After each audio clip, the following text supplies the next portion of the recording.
Και πάμε στον επόμενο καλεσμένο μας. Ήδη τον βλέπετε, είναι εδώ δίπλα μας. Ο κύριος Θεόδωρος Αμπατζόγλου είναι ο δήμαρχος του Δήμου Αμαρουσίου. Καλώς ήρθατε, Δήμαρχε. Καλώς σας βρήκα. Διάβαζα σε σχέση με το Δήμο σας και μου άρεσε πάρα πολύ ότι ήταν ένας απέραντος κήπος τον περασμένο αιώνα. Ένας πίνακας με λουλούδια, αμπέλια, ελαιώνες, λαχανικά, σιτάρι, φρούτα, άφθονο νερό που το πουλούσαν οι Αμαρουσιώτες στην Αθήνα και στον Πειραιά, κότες, κατσίκες, πρόβατα και κανάτια φτιαγμένα από τους Συφνέους. Έτσι, τον περασμένο αιώνα. Τον περασμένο αιώνα. Και όχι μόνο, με μεγάλη ιστορία, γιατί φιλοξενούσατε και Ολυμπιακούς αγώνες, τους περιφερειακούς. Δεν είναι τυχαίο το Ολυμπιακό στάδιο ότι βρίσκεται στην περιοχή σας. Εκτός από την Ολυμπία, τους Δελφούς, είχατε κι εσείς ένα κομμάτι. Στο Μαρούσι, το οποίο είναι το αρχαίο Άθμονο και ήταν ένας από τους 7 περιφερειακούς τόπους της παλιάς αρχαίας Αθήνας. Γίνονταν Ολυμπιακοί αγώνες και γίνονταν μάλιστα οι Ολυμπιακοί αγώνες αυτοί παράλληλα με τους μεγάλους της Ολυμπίας, που εκεί που σήμερα είναι το Ολυμπιακό στάδιο. Είδατε ότι οι εποχές γυρίζουν και ξανακαταλήγουν εκεί. Έχουμε πολύ μεγάλη ιστορία από εκεί και γι' αυτό ακριβώς το Μαρούσι, παρά την εξέλιξή του κτλ., υπάρχουν αρχαία. Υπάρχουν πράγματα ακόμα που αφορούν την αρχαία Αθήνα. Υπήρχε ο ναός Αμαρσίας Αρτέμιδας. Από εκεί ακριβώς είναι και το Αμαρίσια και το Αμαρούσιον και το Μαρούσι τελικά. Και γενικά υπήρχε μια πολύ μεγάλη δραστηριότητα από τα αρχαία χρόνια. Ήταν στη συνέχεια ένας πολύ μεγάλος λαχανόκηπος, γιατί υπάρχουν πάρα πολλά υπόγεια νερά στο Μαρούσι, με κήπους και τα λοιπά. Αυτά βέβαια αποτελούν παρελθόν. Αυτή τη στιγμή μιλάμε για το υπαριθμόν ένα επιχειρηματικό κέντρο της Ελλάδας. Αλλαγή ταυτότητας. Μια πόλη που έχει αλλάξει εντελώς ταυτότητα και είναι, αν θέλετε, η έδρα των μεγαλύτερων και περισσότερων επιχειρήσεων της χώρας. Και μόλι εμπορικά καταστήματα. Ναι. Αλλά εσείς κάνετε κάποιες ενέργειες για να κρατήσετε αυτό το χαρακτήρα και τον πολιτισμό που είχε το Μαρούσι, την ιστορία, πέρα από τα νεότερα χρόνια, και αυτό το κέντρο, το εμπορικό και οικονομικό που έχει αναπτυχθεί. Ο ένας άξονας είναι η πόλη να αναπτύσσεται και να εξελίσσεται και επιχειρηματικά. Όμως, ο πιο σπουδαίος άξονας είναι αυτός που λέτε τώρα εσείς, κύριε Μαγκλέρα. Δηλαδή, να μπορεί να κρατήσει κάποιος τον ανθρώπινο χαρακτήρα της πόλης και τον πράσινο χαρακτήρα της πόλης.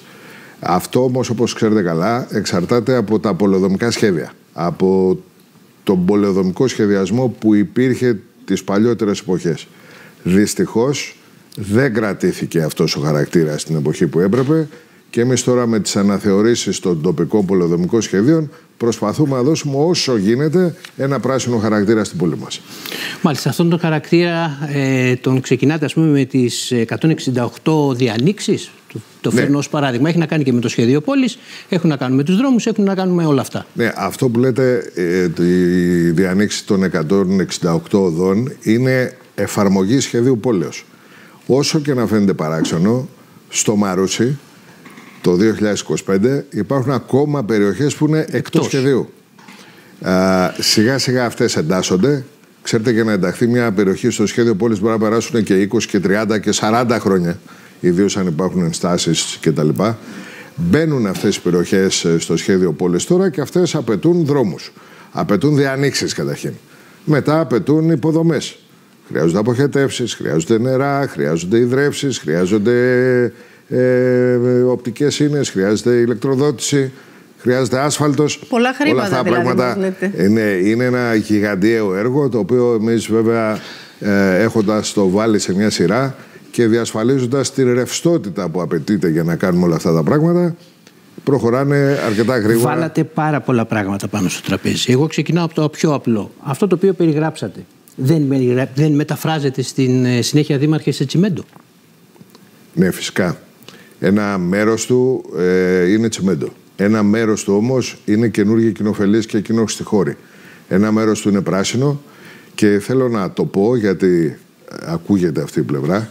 Σύμφωνα με πρόσφατες μελέτες που έχει κάνει το Πολυτεχνείο, στο Μαρούσι, συμπεριλαμβανομένου του δάσους Συγκρού και του άλσους του Παραδείσου και διαφόρων άλλων μεγάλων πράσινων σημείων που υπάρχουν στην πόλη, έχουμε μια πολύ καλή αναλογία πρασίνου ανακάτοικο. Όμως υπάρχουν και περιοχές στις οποίες χτίζονται μεγαθύρια. Εκεί ακριβώς έρχεται ο Δήμος και προσπαθεί, στο πλαίσιο των δυνατοτήτων του και των αρμοδιοτήτων του βεβαίως, να κρατήσει πράσινα σημεία, πράσινες γωνιές, ανάσες για τους πολίτες. Είναι μια δύσκολη εξίσωση αυτό, δεν είναι πάρα πολύ εύκολο κάθε φορά, αλλά νομίζω ότι έχουμε καταφέρει αρκετά. Βάλατε και την παράμετρο την οικονομική. Παίρνουμε και την οικονομική πλευρά. Ξεκινάω με την πιο πρόσφατη είδηση που έχει να κάνει με το Δήμο σας. Γλιτώσατε πρόστιμα 13,5 εκατομμυρίων ευρώ από την Ανεξάρτητη Αρχή Δημοσίων Εσόδων. Ναι. Το ερώτημα είναι διπλό. Καταρχάς, πώς προέκυψαν και στη συνέχεια πώς τα γλιτώσατε? Γιατί μαζί με εσάς δεν τα γλίτωσε ο Δήμος, τα γλίτωσαν και οι δημότες σας. Οι δημότες τα γλιτώσαν στο τέλος. Ό,τι γλιτώνει ο Δήμος από πρόστιμα προς αυξήσεις, φόρους κτλ. είναι των δημοτών. Έτσι, γιατί ο Δήμος διαμεσολαβητής είναι. Ο Δήμος, παρά το ότι είναι από τους πιο εύρωστους δήμους της Ελλάδας, λόγω όλων αυτών που είπαμε νωρίτερα, συγχρόνως είναι και ένας από τους πιο χρεωμένους δήμους της Ελλάδας. Δυστυχώς αλόγιστες και αν μην πω εγκληματικές πολιτικές παρελθόντων ετών, δεν έχει σημασία τώρα να μπούμε τόσο πολύ στην ιστορία, δεν ενδιαφέρει και τους ακροατές, τους θεατές μας αυτό, έχει βρεθεί χρεωμένος με πάρα πολλά χρήματα. Ένας εύρωστος Δήμος που έχει οικονομικά προβλήματα. Αυτό δεν κοντράρει. Χρώσταγε λοιπόν χρήματα στην εφορία, χρώσταγε χρήματα στο παλιό ΙΚΑ, το σημερινό ΕΦΚΑ, χρωστάει πάρα πολλά χρήματα σε οικόπεδα που είναι δεσμευμένα και που οι άνθρωποι που είναι ιδιοκτήτες τους να τα παραδώσουν βεβαίως στο Δήμο, αλλά πρέπει να αποζημιωθούν. Όλα αυτά λοιπόν δημιουργούσαν ένα πολύ κακό προηγούμενο και χρώσταγε και πάρα πολλά λεφτά στις τράπεζες. Εμείς λοιπόν το 2019 όταν αναλάβαμε, ο πρώτος στόχος, όπως καταλαβαίνετε, ενός καλού διαχειριστή των δημόσιων πραγμάτων είναι να φέρει σε μια ισορροπία τα οικονομικά. Περίπου 45-48 εκατομμύρια ευρώ έχουμε απαλλάξει τους δημότες μας από φόρους, προσαυξήσεις, δάνεια κλπ. Τα περασμένα χρόνια. Η τελευταία εξέλιξη είναι αυτή που είπατε εσείς τώρα, των 13 τόσων εκατομμύριων ευρώ, που τι είναι? Πρόστιμα και προσαυξήσεις που οφείλαμε στην ΑΔΕ, στην εφορία. Μετά από μια πολύ σκληρή διαπραγμάτευση με την ΑΔΕ και επειδή ήταν δίκαιο το αίτημά μας, έγινε δεκτό και από τον διοικητή της ΑΔΕ και από τις αρμόδιες υπηρεσίες. Απαλλάχτηκε λοιπόν ο Δήμος από αυτό το ποσό και συνεπώς απαλλάχτηκαν και οι πολίτες. Θα συνεχίσουμε προς αυτήν την κατεύθυνση, γιατί έχουμε και άλλα χρήματα να γλιτώσουμε για τους δημότες. Να πάμε λίγο στην πολιτική προστασία και στη θωράκιση. Θέλω να δούμε ένα θέμα, το ρέμα της Απφούς στην Κηφισίας, που κατά διαστήματα είχαν παρατηρηθεί έντονα πλημμυρικά φαινόμενα. Φαντάζομαι ότι η αρμοδιότητα δεν είναι αποκλειστικά σε εσάς, είναι στην περιφέρεια. Έχει ξεκινήσει κάτι για τη διευθέτηση του ρέματος?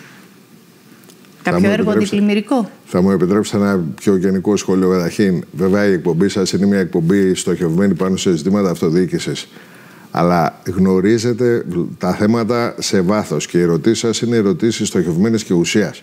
Χαίρομαι πολύ αυτό, γιατί μου δίνετε την ευκαιρία να πω κάτι. Ερωτήματα που αφορούν τους πολίτες. Ναι. Γι' αυτό. Αυτή είναι η δουλειά μας. Για την καθημερινότητά τους, την ποιότητα ζωής τους. Γι' αυτό τώρα σας πήγα συγκεκριμένα σε αυτό το έργο. Ήθελα να το πω. Το ρέμα Απφούς είναι για μας ο μεγαλύτερος κίνδυνος και συνεπώς όταν φτιαχτεί θα είναι και το μεγαλύτερο έργο υποδομής που θα έχει γίνει στην πόλη.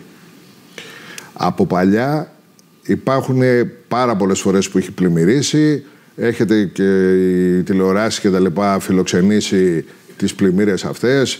Θυμόμαστε αυτοκίνητα αναποδογυρισμένα, ρόδες να κοιτάνε τον ουρανό κλπ. Κινδύνευσαν και άνθρωποι. Κινδύνευσαν άνθρωποι. Το ρέμα αυτό πρέπει να φτιαχτεί. Αλλά όπως λέει και ο νόμος, γιατί για ένα μεγάλο διάστημα όλα αυτά συνέβαιναν, γιατί η περιφέρεια έπρεπε να το κάνει το έργο, ο Δήμος έπρεπε να το κάνει το έργο, το Υπουργείο έπρεπε να το κάνει το έργο. Ο νόμος τα έλυσε όλα αυτά, είναι αρμοδιότητα της περιφέρειας. Έχουν τελειώσει οι μελέτες, έχουν τελειώσει τα πάντα, έχουν γίνει όλες οι προετοιμασίες. Από μέρα σε μέρα και από εβδομάδα σε εβδομάδα περιμένουμε και από τον κύριο Χαρδαλιά, από την περιφέρεια Αττικής δηλαδή, που το έχει πάρει με ζέση και το κοιτάει το πράγμα, να δούμε δημοπράτηση. Αυτό το ρέμα πρέπει να φτιαχτεί. Και είμαστε στην τελική φάση της δημοπράτησης και της εγκατάστασης εργολάβου. πρέπει να γίνει, υπάρχει κίνδυνος. Το λέμε, το φωνάζουμε σε όλους τους τόνους. Ξέρετε, Δήμαρχε, αυτό το όταν φτιαχτεί το ακούμε πολλές φορές. Και έχει τα περί δημοπράτησης και αυτά τα έχουμε ακούσει πολλές φορές. Το θέμα είναι πότε θα πάρει μπρος. Επειδή και εγώ τα έχω ακούσει και οι δημότες τα έχουν ακούσει, εγώ περιμένω να δω τη δημοπράτηση και την εγκατάσταση εργολάβου. Τότε θα χειροκροτήσω. Το καλό είναι ότι η περιφέρεια το γνωρίζει καλά το θέμα, ο ίδιος ο Περιφερειάρχης το γνωρίζει καλά το θέμα. Πιστεύω, να πω και αυτό, ότι με ενέργειες του κ. Παπαθανάση, του αρμόδιου υπουργού, δηλαδή έχουν διασφαλιστεί τα χρήματα που απαιτούνται για το έργο. Γιατί ξέρετε, ωραία λέμε για τα έργα και τις μελέτες, αλλά πρέπει να δούμε αν υπάρχουν και τα χρήματα για να φτιαχτεί. Υπάρχουν τα χρήματα, είναι κλειδωμένα τα χρήματα αυτά, η χρηματοδότηση είναι διασφαλισμένη, άρα πρέπει να δω εργολάβο να μπαίνει και να το φτιάχνει. Αυτό είναι ένα μέρος. Υπάρχει κι άλλο όμως. Υπάρχουν πολλά μικρά αντιπλημμυρικά έργα που γίνονται στην πόλη. Θυμόσαστε στην αρχή της κουβέντας να σου πούμε ότι το Μαρούσι έχει πάρα πολλά νερά, υπόγεια νερά. Αυτό είναι καλό, αλλά δημιουργεί και κινδύνους. Άρα γίνονται και πολλά περιφερειακά έργα στις 17 γειτονιές της πόλης, αντιπλημμυρικά κλπ. Το μέγα όμως θέμα μας είναι το Ρεμοσαφούς. Δήμαρχε, μέχρι τώρα ακούσαμε εσάς. Τώρα πάμε να ακούσουμε τι λένε και οι δημότες σας. Βεβαίως. Να δούμε. Το μικρόφωνο της εκπομπής πήγε στο Μαρούσι, μιλήσαμε με δημότες, κατοίκους, αλλά και επιχειρηματίες, να δούμε τι περιμένουν να γίνει από έργα από το δήμαρχό τους στο Μαρούσι. Κάτοικοι και δημότες.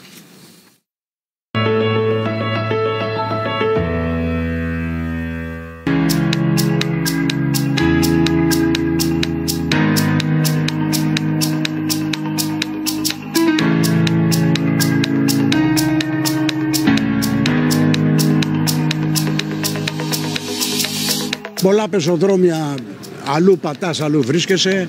Οι κυβόληθοι σε πάρα πολλούς δρόμους έχουν καταστραφεί.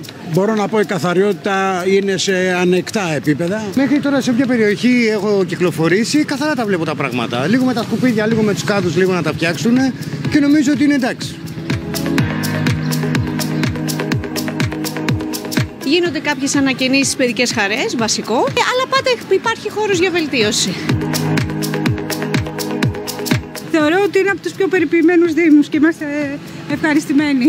Προσπαθεί για καθαριότητα. Το πιο μεγάλο πρόβλημα είναι ότι αφήνουν και άσχετα πράγματα, αλλά τα μαζεύουν γιατί δεν ειδοποιούν όλοι για να τα πάρουν. Υπάρχει ασφάλεια, αστυνομία δεν υπάρχει και δεν υπάρχει τίποτα έλεγχος.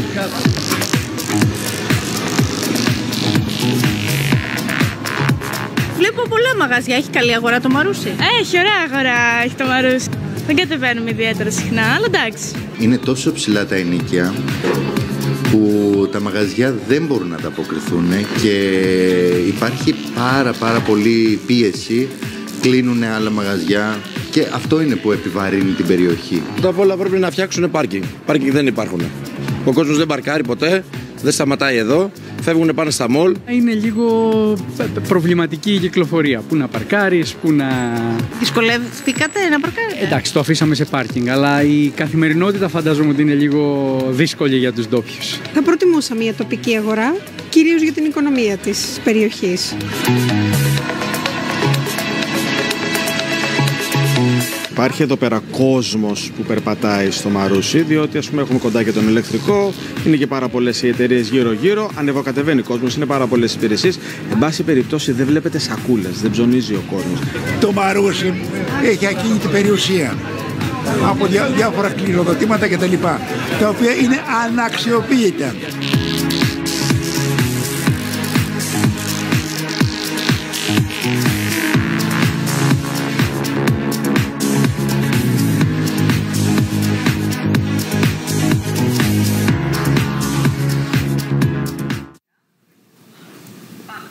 Μάλιστα. Λοιπόν, το ακούσατε. Δίκιο έχει ο κόσμος καταρχάς? Ναι, φυσικά έχει δίκιο ο κόσμος. Εμένα, αν με ρωτούσατε ποια είναι τα δύο μεγαλύτερα προβλήματα. Ήταν η επόμενη ερώτηση και μου την κλέψατε.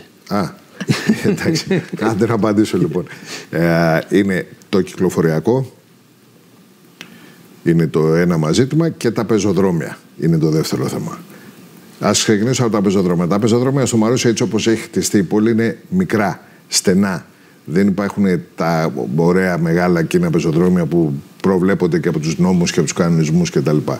Αυτό υπάρχει μια κατάσταση, μια πραγματικότητα πάρα πολλά χρόνια τώρα, και αυτό που μας ενδιαφέρει εμάς είναι να μπορούμε να τα φτιάξουμε. Αλλά θέλω να σας πω εδώ, επί τη ευκαιρία, μια και εκτός από Δήμαρχος Αμαρουσίου είμαι μέλος Εκτελεστικής Επιτροπής της ΚΕΔΕ, της Κεντρικής Ένωσης Δήμων δηλαδή, ότι ένα μεγάλο αίτημα της αυτοδιοίκησης προς τις κυβερνήσεις είναι να μας χρηματοδοτήσουν έργα που αφορούν την ομαλή πρόσβαση των πεζών και το φτιάξιμο πεζοδρομίων.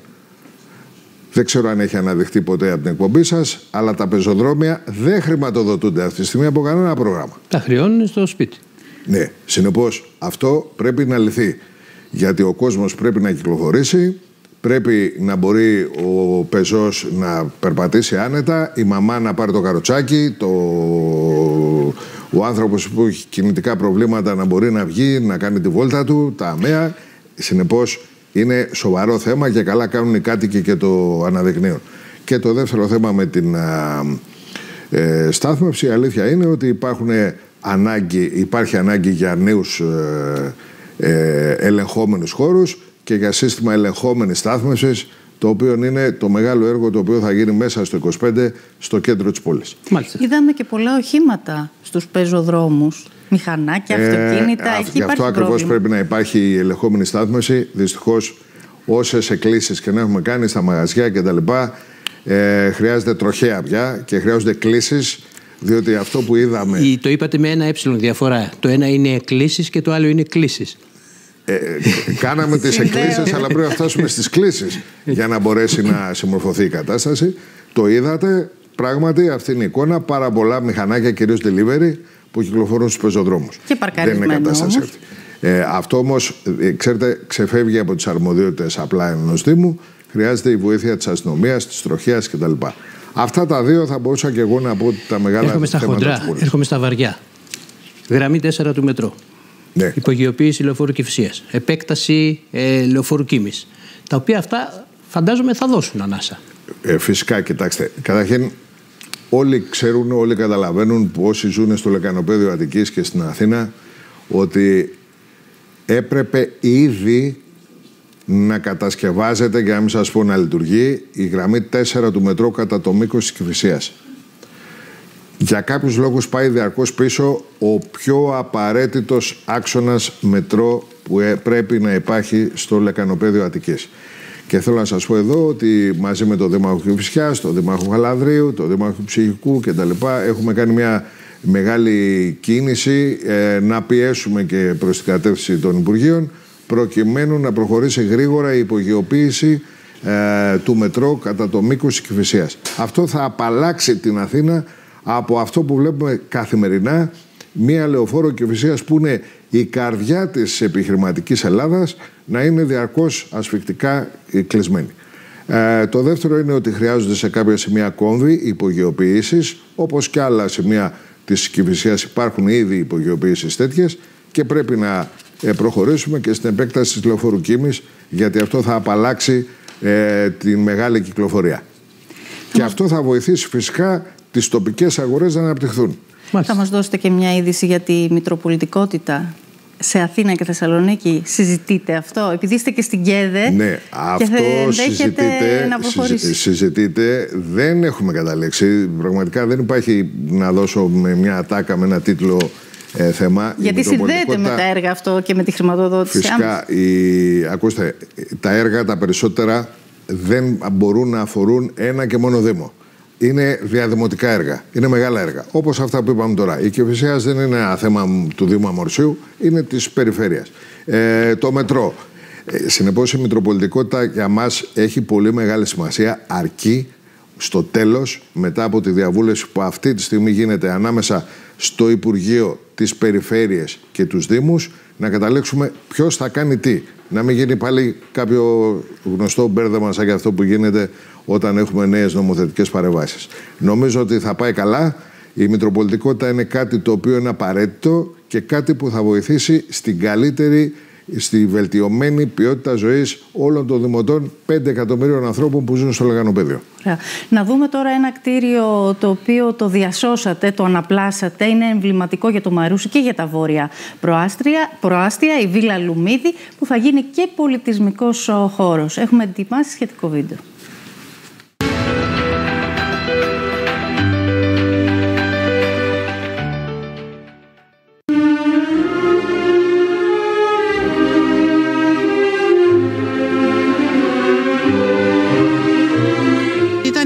Κατοικία της οικογένειας Λουμίδη, που κάποια στιγμή έφυγε και ο Δήμος μας μέσω χρηματοδότησης κατάφερε και το πήρε στην κυριότητά του.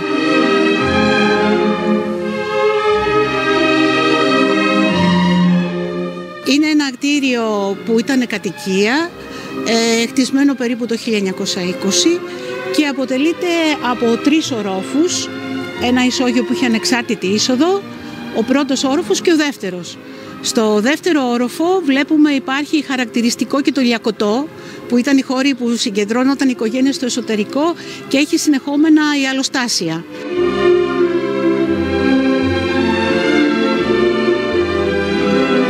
Τα γύσα που, με τους οδόντες που στεγάζουν, το έτομα που είναι πάνω με το στρογγυλό, οι ζωοφόροι που είναι με τους κύκλους, είναι στοιχεία που τα είχε το κτίριο και τα διατηρήσαμε στη συνέχεια κατά την ανακατασκευή του.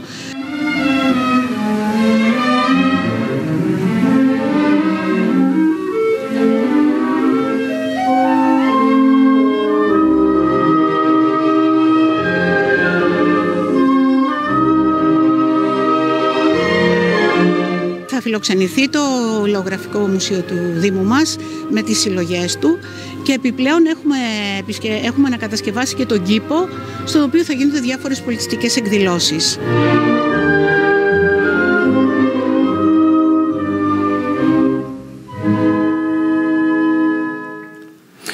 Εμβληματικό κτίριο, Μαρία, και πολύ σωστή επιλογή που κάνεις. Κτίριο κόσμημα, και μαζί με την πλατεία Ηρών υπάρχουν και άλλα γύρω-γύρω που έχουν αναπλαστεί. Αυτό που είπε η κυρία Σεραφετινίδου, που είναι η διευθύντρια της Τεχνικής Υπηρεσίας, ήταν πολύ σωστό. Εκεί γύρω υπάρχει ένας άξονας πολιτιστικών κτιρίων. Είναι άλλα 4 τα κτίρια τα οποία τα πήραμε σε κατάσταση ερειπίου. Χρέπια, όπως τα λένε οι μηχανικοί. Το φέραμε σε αυτή την κατάσταση με χρήματα του Δήμου και βοήθεια από το Πράσινο Ταμείο και τα αξιοποιούμε όλα προκειμένου να κάνουμε έναν μεγάλο πολιτιστικό άξονα στο κέντρο της πόλης. Είναι πραγματικά μια ανάσα που αξίζει και για τους δημότες, αλλά και για τους δημότες των γύρω περιοχών. Κύριε Μπατζόγλου, νομίζω ότι πιάσαμε αρκετά κομμάτια που έχουν να κάνουν με το Δήμο σας. Προφανώς θα έχουμε και άλλες ευκαιρίες στο μέλλον. Θέλω να σας ευχαριστήσουμε πάρα πολύ για την παρουσία σας εδώ σήμερα. Να είστε καλά και συγχαρητήρια για την εκπομπή σας. Μας δώσατε και ειδήσεις. Να είστε καλά. Να είστε καλά.